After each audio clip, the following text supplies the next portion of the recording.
एक कौम जिनके सीने जख्मों से भरे थे, जिनकी आंखों ने सिर्फ जिल्लत देखी थी और जिनके हाथ दुआ के लिए उठते मगर तलवार उठाने से कांपते। जब बनी इसराइल शाम और फिलिस्तीन के इलाकों में आबाद थे, कभी ये जमीन अंबिया के कदम चूमती थी, मगर अब इसी जमीन पर जुल्म का राज था। जालिम लोग कहते, उनके खुदा ने उन्हें नेमतें दें और ये गुमराह हो गए, अब ये सब हमारे गुलाम हैं। दुश्मन कबीले उनके शहरों पर हमले करते, उनके घर जला देते, उनके बेटों को कत्ल और औरतों को कैद कर लेते। कुरान कहता है, उन्हें उनके घरों से निकाल दिया गया और उनके बेटों को कत्ल किया गया। हर शहर अपनी मर्जी से लड़ रहा था और हर जंग शिकस्त पर खत्म होती। बनी इस्राइल के सरदार कहते, हमने अल्लाह की नाफरमानी की और अब हम अपनी ही जमीन पर गुलाम बन चुके हैं। दुश्मन हम पर हंस रहा है।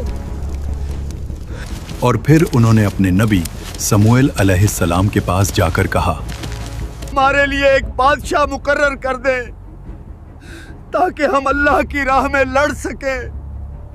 अल्लाह ने तुम पर तालूत को बादशाह मुकर्रर कर दिया है। तालूत न कोई अमीर शहजादा, न कोई मशहूर सरदार। तफसीर इब्ने कसीर के मुताबिक तालूत बनी इसराइल के एक गरीब घराने से थे, मगर अल्लाह ने उन्हें जिस्म की कुव्वत और अकल की गहराई अता की थी। कौम ने गुस्से में कहा, तालूत कैसे बादशाह बन सकता है? ना उसके पास माल है, ना खानदानी सल्तनत। यहीं अल्लाह ने एक और कानून वाज़ेह कर दिया, अल्लाह बादशाही जिसे चाहे देता है और अल्लाह वसीउल इल्म है। तालूत को इसलिए चुना गया क्योंकि वो जुल्म के खिलाफ खड़े होने का हौसला रखता था और उन्हें याद दिलाया कि इज्जत तलवारों से नहीं, अल्लाह के हुक्म से मिलती है। हमारी ताकत हमारी वहदत में है। कहीं दूर इसी जमीन पर एक चरवाहा अल्लाह के लिए तैयार हो रहा था। हजरत दाऊद अलैहिस्सलाम। अचानक घास में हरकत हुई। एक शेर खून से भरी आंखों के साथ बकरियों पर झपटा और उसी लम्हे दाऊद अलैहिस्सलाम ने अल्लाह का नाम लिया और शेर के जबड़े पकड़ लिए। अल्लाह ने दाऊद अलैहिस्सलाम के हाथों में ऐसी कुव्वत रख दी कि शेर उनके काबू में आ गया। ना तलवार चली, ना खून बहा, सिर्फ अल्लाह का हुक्म चला। बकरियां महफूज रहीं, शेर गिर गया और जंगल गवाह बन गया। और दूसरी तरफ तालूत ने फौज को जमा किया। ये वो लोग थे जो जुल्म से तंग आ चुके थे और अब बदला चाहते थे, मगर अल्लाह जंग से पहले दिलों को आजमाता है। रेगिस्तान के बीच दूर से पानी चमका। प्यास से सूखे होंठ और जले हुए गले अचानक जिंदा हो उठे। सिपाही एक दूसरे को देखने लगे। ये वही लम्हा था जहां तलवार नहीं, नफ्स इम्तिहान बन जाता है। एक सिपाही बोला, बादशाह, हम और आगे नहीं चल सकते, प्यास जान निकाल रही है। अल्लाह तुम्हारा इम्तिहान पानी से करेगा।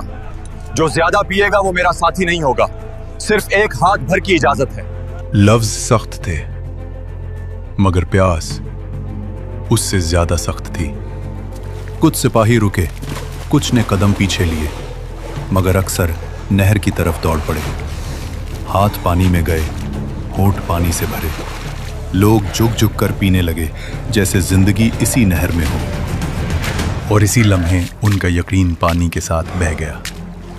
हजारों ने हद से ज्यादा पिया और वही टूट गए और डर वापस आ गया। एक सिपाही ने कहा, अब हम जालूत का मुकाबला कैसे करें? हम कम हैं, बहुत ज्यादा ताकतवर हैं। महर के दूसरी तरफ सिर्फ 313 लोग खड़े थे। न पूरी ताकत, न पूरा सामान, मगर आंखों में एक अलग रोशनी। मगर अब असली खौफ सामने आने वाला था। वो आ रहा था, जालूत। उसके कदम मैदान को चीर रहे थे। हर कदम के साथ खौफ बढ़ता जा रहा था। ये इंसान नहीं है। ये सिर्फ जंग नहीं थी, ये वो पल था जहां या तो ईमान जीतता या पूरी तारीख मिट जाती। एक चरवाहा, हजरत दाऊद अलैहिस्सलाम, जो अभी तक चुप था मगर जिसके लिए ये सब कुछ तय हो चुका था।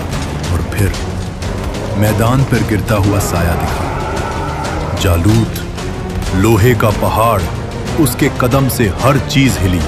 जालूत ने कहा, क्या तुम कमजोर लोगों में कोई है जो मेरा मुकाबला करे? फौजों के दिल का खून ठंडा हो गया। हर सिपाही की सांस थम गई।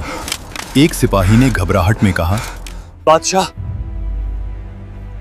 देख रहे हो वो?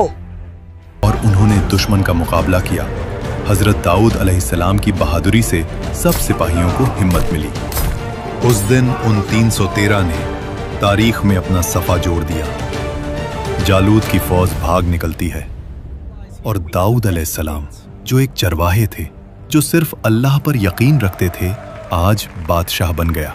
बातिल की ताकत मिट गई। हक ने साबित कर दिया कि इज्जत और शऊर फौजों की तादाद से नहीं, अल्लाह की मदद से मिलती है। तफसीर इब्ने कसीर में लिखा है, इस ताबूत में हजरत मूसा अलैहिस्सलाम और हजरत हारून अलैहिस्सलाम की निशानियां थीं। उस ताबूत में अल्लाह की किताब थी, ज़बूर, जिसके अल्फाज में खौफ भी था, रहमत भी और अल्लाह की कुर्बत भी। अल्लाह ने दिखा दिया कि जब बंदा अपने आप को छोटा करता है तो अल्लाह उसे बुलंद कर देता है।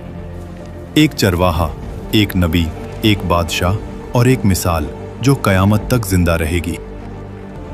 जब हक तन्हा खड़ा हो या कैद कर लिया जाए और बातिल पहाड़ बनकर सामने आए तो याद रखना, अल्लाह आज भी हक पर ईमान लाने वालों पर अपनी रहमत बरसाता है।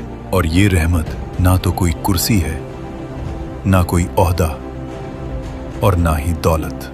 अगर आप भी आज हक पर ईमान रखते हैं तो कमेंट्स में अल्हम्दुलिल्लाह लिखें और अल्लाह का शुक्र अदा करें।